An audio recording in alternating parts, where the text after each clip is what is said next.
네, 그럼 계속해서 다음 기조 연설 진행하도록 하겠습니다. 올해에 이어서 내년에도 생성형 AI가 화두인데요. 어떻게 생성형 AI를 도입하고 또 활용하고 효과를 거둘 수 있을지 궁금하셨죠? 이번 기조 연설에서 그 해법을 찾으실 수 있을 것 같습니다.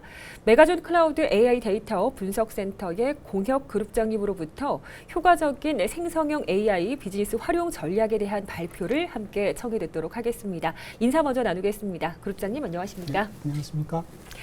네, 그럼 준비하신 발표 잘 부탁드리겠습니다. 네. 오늘 제가 말씀드릴 주제는 앞에서 제목을 말씀해 주셨던 것처럼 작년부터 굉장히 화두가 됐던 생성형 AI, IT에서는 가장 큰 이슈가 됐던 좀 주제인데요. 그런 생성형 AI를 저희 엔터프라이즈, 비즈니스에서 활용할 때는 어떻게 전략을 가져가실 수 있는지, 그리고 구체적으로 어떤 효과를 보신 사례가 있는지, 이런 순서로 제가 설명을 드리도록 하겠습니다.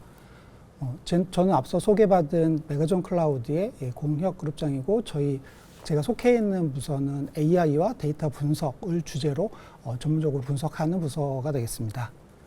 먼저 저희 메가존 클라우드를 간단하게 소개를 드리면 굉장히 많은 분들이 아시리라고 생각이 되지만 아시아 최대의 클라우드 서비스를 제공하는 MSP로서 인프라 쪽으로만 이제 많이 알고 계실 수 있는데요. 저희가 클라우드의 인프라뿐만 아니고 클라우드에서 데브옵스 환경으로 구현되는 플랫폼이라든가 클라우드에서 마찬가지로 고객분들이 SAP와 같은 어플리케이션 서비스의 도입이나 구축, 컨설팅, 그리고 마지막으로 이제 AI와 데이터 분석을 클라우드에서 진행할 때 저희가 도움을 드리는 그런 크게 4개의 사업 부서로 구성이 되었습니다.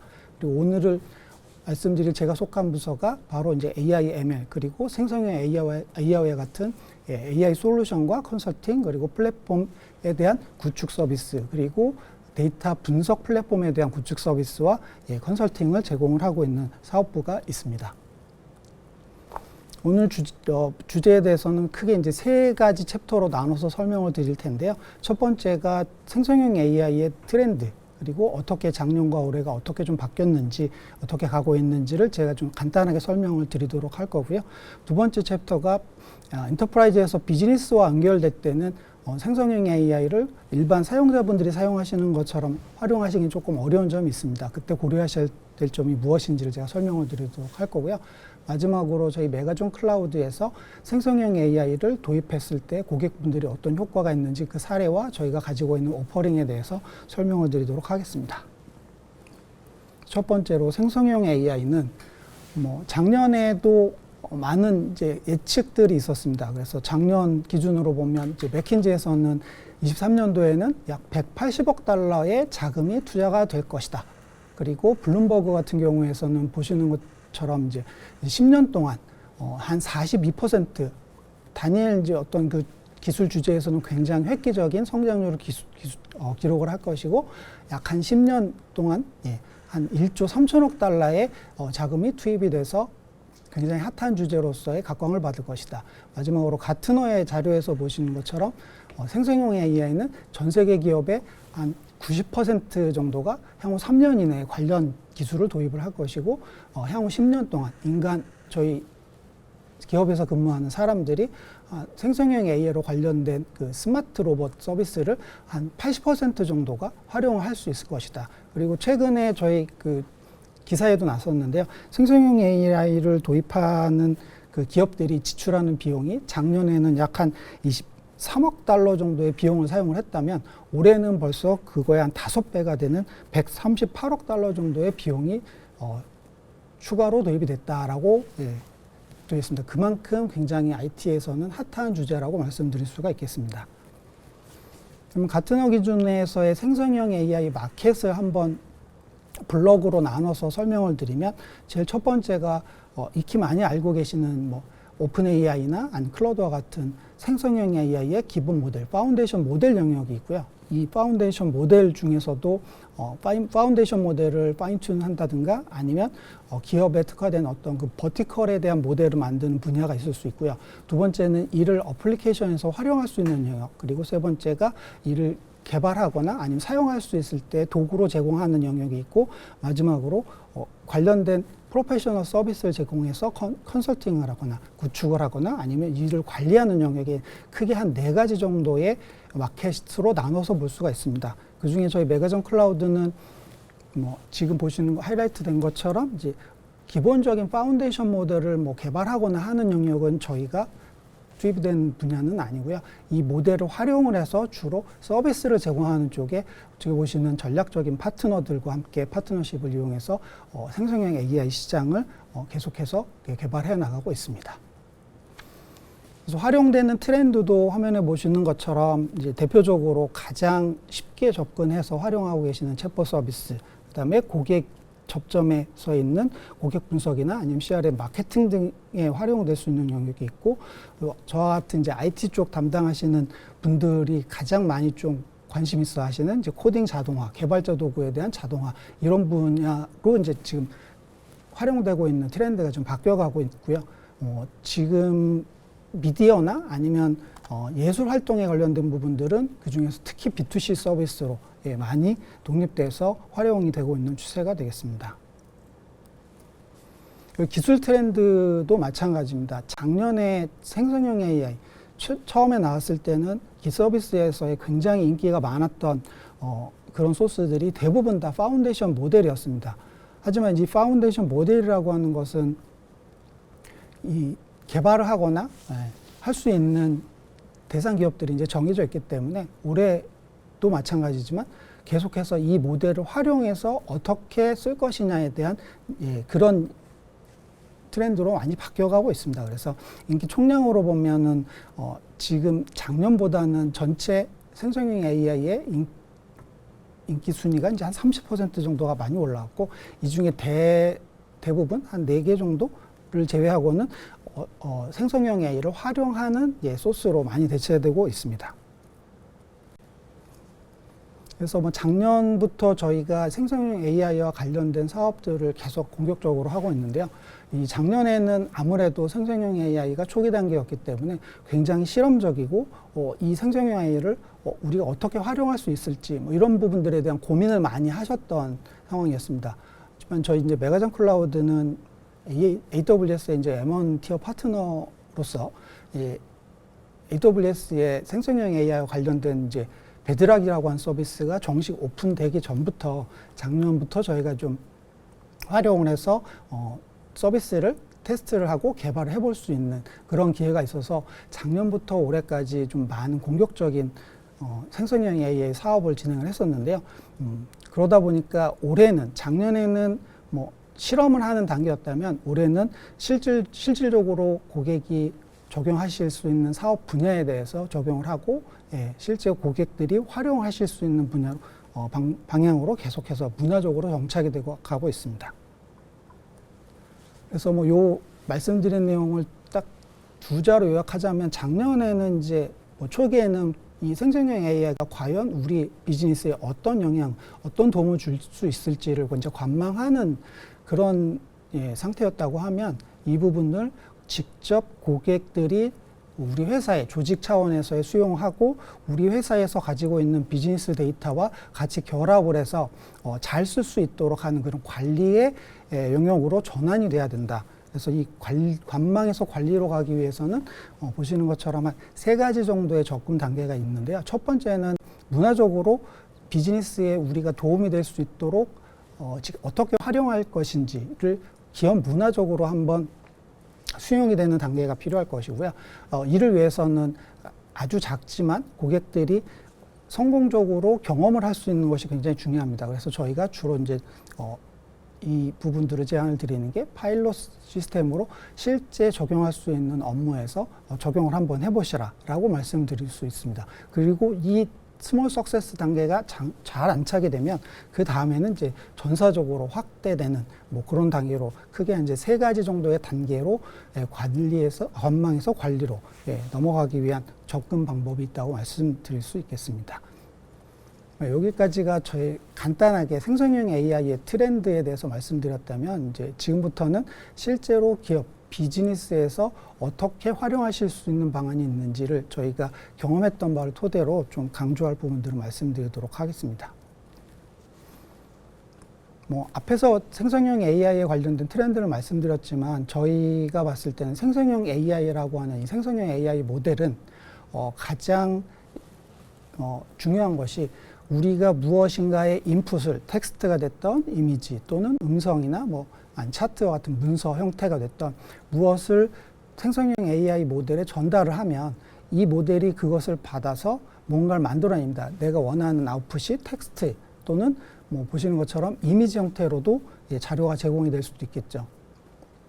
왜냐하면 이 생성형 AI 모델은 굉장히 천문학적인 돈을 들여서 만들어낸 결과물이기 때문에 저희가 뭔가 인풋을 전달을 하면 그것을 원하는 대로 답을 내게 돼 있습니다. 무언가 생성해낸다는 뜻이죠. 근데 이것이 무언가 저희가 의도했던 대로 생성이 잘 될 수도 있고 그렇지 않을 수도 있습니다.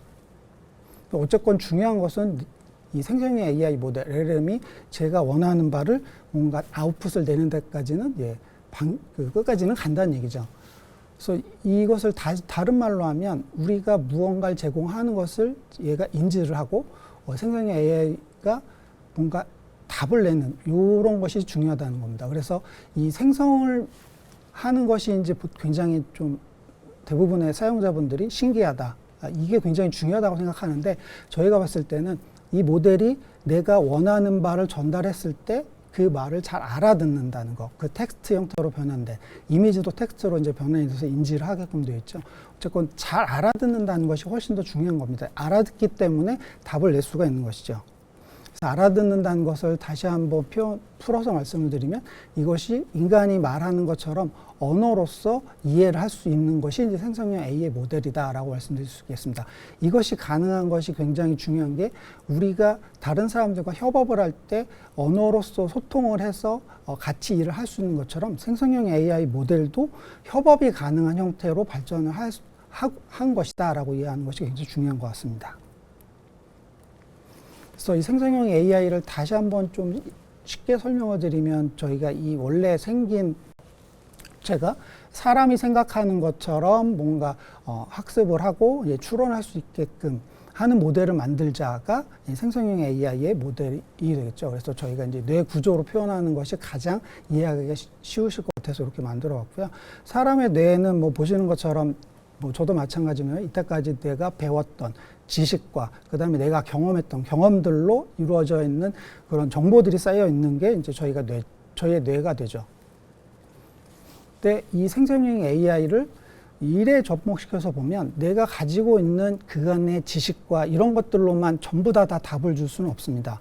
그래서 내가 필요한 정보들을 제가 직접 알고 있지 못한 최근의 사실이라든가 뉴스 아니면 회사에서 보면 우리가 참고해야 되는 뭐 매뉴얼, 가이드 그리고 제가 참고해야 되는 그런 데이터들을 참고해서 답을 내야 좀 더 정확한 기업에서 원하는 형태의 생성형 AI 활용이 되겠습니다. 그래서 이런 것들이 이제 바로 검색 진강이라고 말씀드릴 수 있는데요.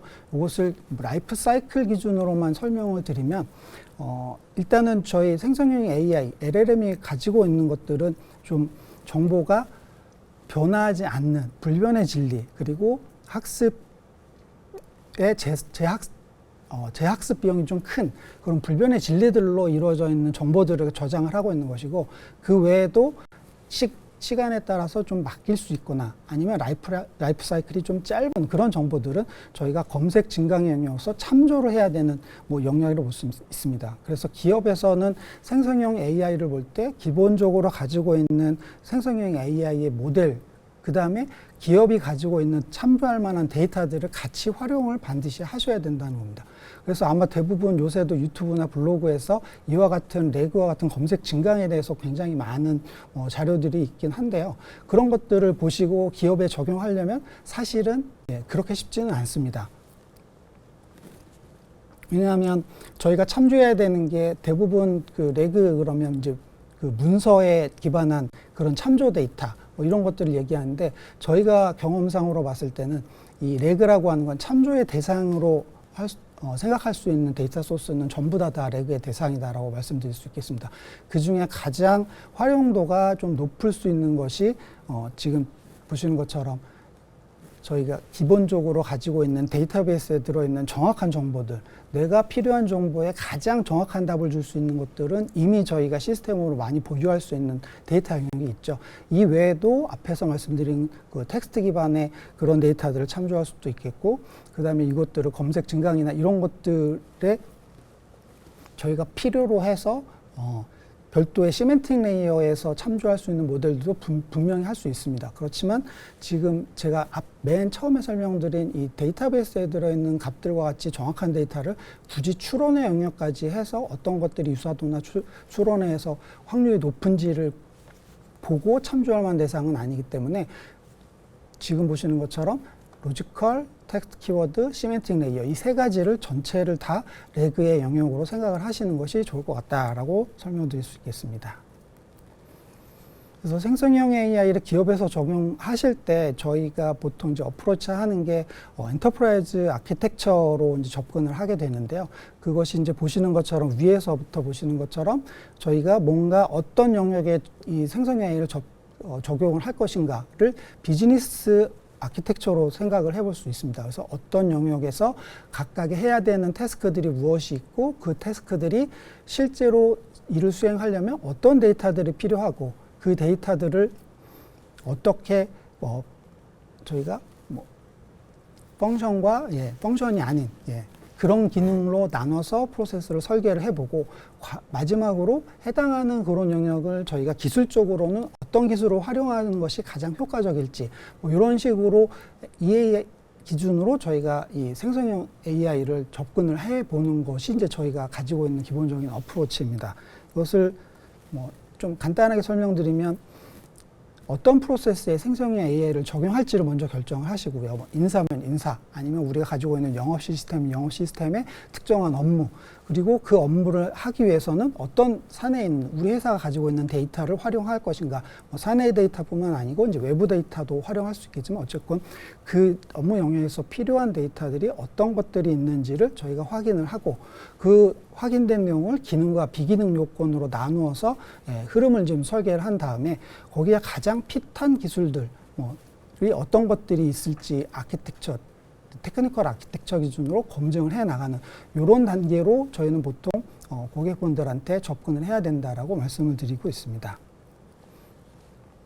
그래서 저희가 방법론을 가지고 있는데 이 방법론이 저희만 가지고 있는 거는 아닐 수 있습니다. 근데 그렇지만 이 방법론을 오늘 이 시간 설명을 드리는 이유는 대부분 아마 이제 기업에서도 생성형 AI와 관련된 주제를 가지고 뭔가 리서치를 하거나 아니면 이제 업체에서 기술을 가지고 있다는 업체랑 이제 미팅을 해보시면 굉장히 단기간 내 일주일, 2주일 만에 결과를 낼 수 있습니다. 이제 이렇게 말씀을 해주시는 경우가 많은데 저희가 기업에서 진짜 이제 업무에 활용하실 수 있는 영역으로 접근을 하자면 보시는 것과 같이 좀 구체적이고 갖춰져 있는 단계가 필요합니다. 앞에 EA 관점으로 설명드렸던 건 좀 유사한데요. 그래서 좀 복잡해 보일 수도 있지만 분석 설계와 개발 그리고 고도화 같은 이런 단계들을 어떤 생성형 AI를 적용할 프로세스가 어디에 있는지 그리고 그때 활용해야 되는 데이터는 어떤 것들이 있는지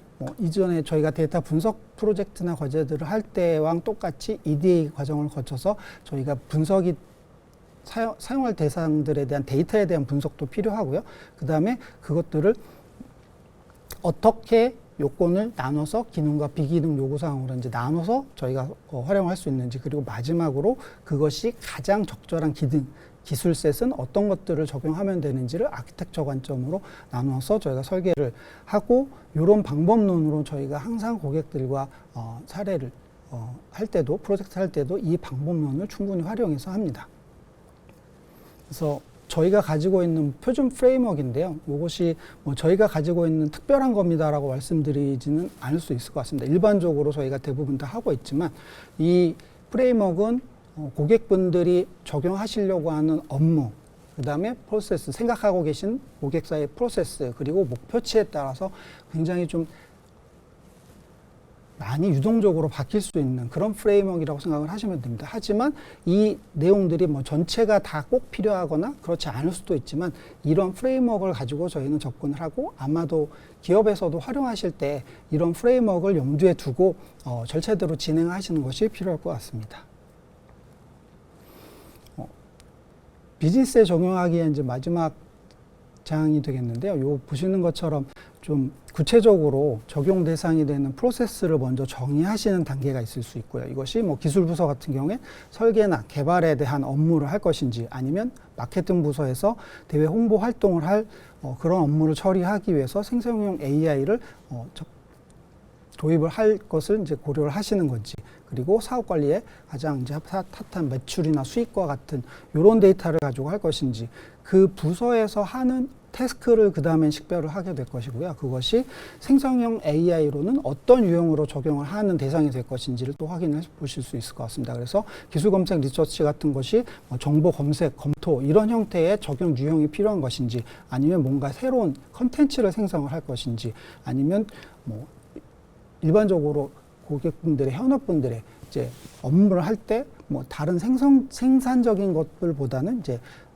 내가 뭔가 데이터를 만들어내는 영역인지, 이런 식으로 생성형 AI를 어떻게 적용할 것인지에 대한 유형을 좀 식별을 하고, 그 다음에 중요한 것이 이제 어떤 업무에 적용을 했을 때 타겟이 있어야 되겠죠. 그래서 정보 검색의 뭐 30%에 대한 효율을 향상시키겠다. 뭐 이런 KPI를 정해 놓는 것이 무조건 달성해야 된다는 의미는 아니고, 이런 KPI를 정해놓지 않으면 사실은 최종적으로 아웃풋에 대해서 도움이 될지 안 될지에 대한 확인이 좀 쉽지 않기 때문에 이런 KPI는 목표치라도 반드시 수립을 하시는 게 좋다라고 말씀드립니다.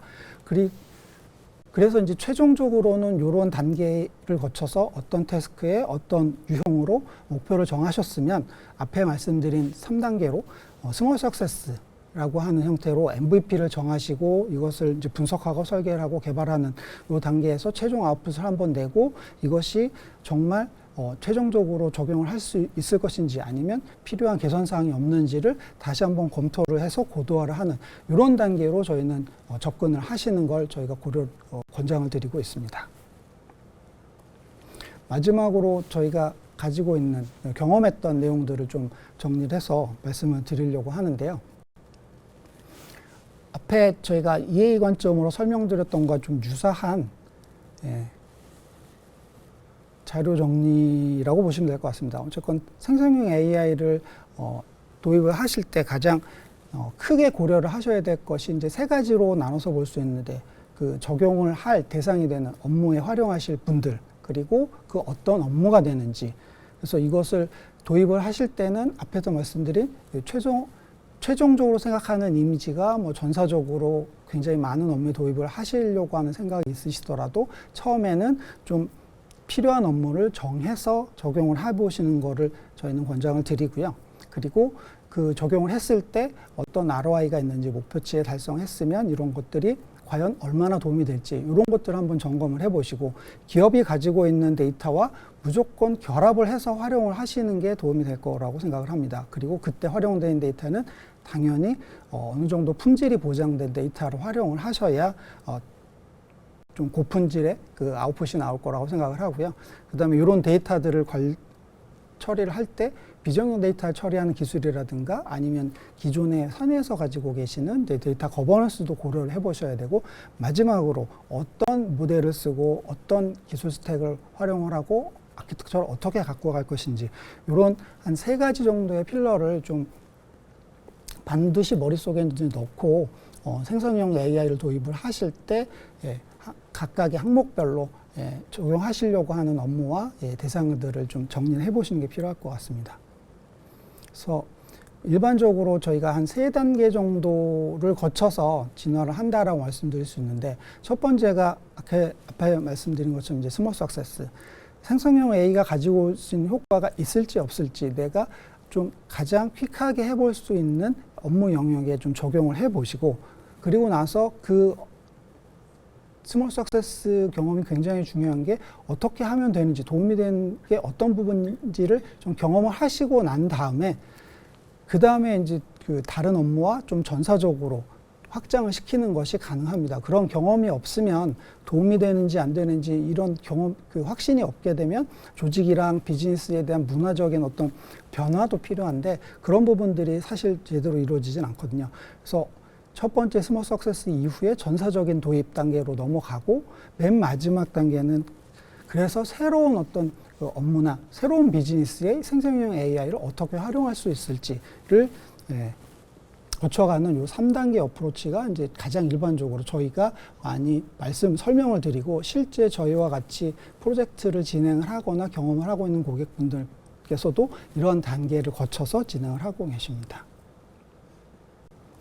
그러면 뭐 아마도 저희가 오늘 사례를 설명드리는 게 가장 관심이 있으실 것 같은데 저희 메가전 클라우드에서는 앞에서 말씀드린 것처럼 이제 작년부터 좀 빠르게 생성형 AI를 다른 그 고객사분들과 직접 비즈니스와 관련된 작업들을 많이 했어서 현재까지 한 20여 개 업체와 POC를 제외한 파일럿과 이제 프로덕션으로 개발한 경험이 있고요.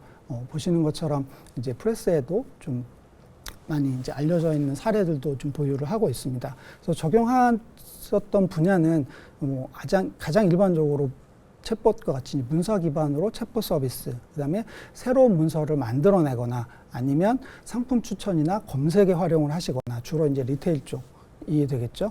그리고 보유하고 계신 데이터베이스, 가지고 계신 데이터 정보를 이제 질의를 하는 SQL로 생성해주는 이런 부분들, 그리고 새로운 데이터를 만들어내는 분, 그 다음에 대고객 센터에서 활용하실 수 있는 부분, 뭐 이런 부분들에서 지금 저희가 같이 활용을 해서 사례를 보유를 하고 있다라고 말씀드릴 수 있겠습니다. 저희가 메가전 클라우드에서 제네AI 360 버전 2를 10월 말에 저희가 런칭을 했습니다. 그래서 기존에도 있었고 이런 것들이 기존에 저희 생성형 AI 프로젝트를 구축하면서 가지고 있었던 경험들을 이제 다 녹여서 만든 플랫폼이다라고 이해를 하시면 되겠고요.